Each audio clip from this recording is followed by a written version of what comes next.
Pause to read the nutritional values. All the ingredients are also in the description down below. Add in a medium bowl 270 grams of all-purpose flour, 5 grams of baking powder,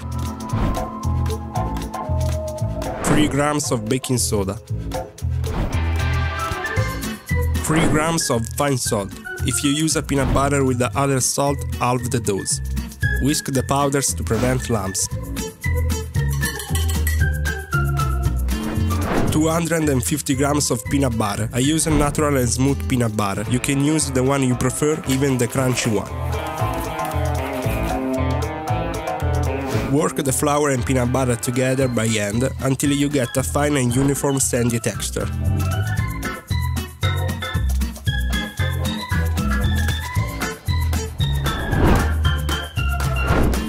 One medium egg at room temperature.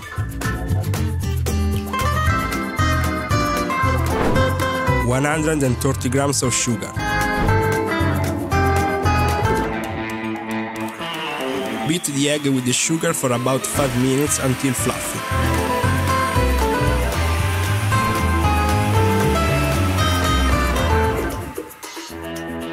Add 250 grams of unsweetened apple sauce and incorporate it with a spatula.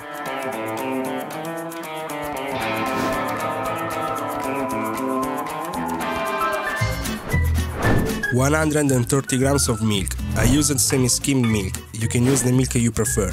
Any type will be fine.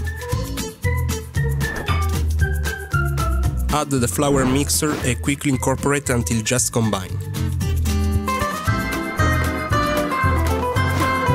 Grease and flour a plum cake mold or use parchment paper. If you enjoyed the video, leave a like, subscribe to the channel to see new recipes every week, and click on the bell to not miss any. Give it a little shake to level off and bake in a static oven preheated to 170 degrees Celsius or 340 degrees Fahrenheit for about an hour. After 55 minutes, check the cooking with a toothpick. If it comes out clean, it's ready. Let it cool in the mold for about 10 minutes and then transfer it to a wire rack to cool down completely before cutting it into slices. This peanut butter bread will be good for 3 days if stored properly, protected from light and air. Remember that you need this food, so watch these recipes and stay hungry.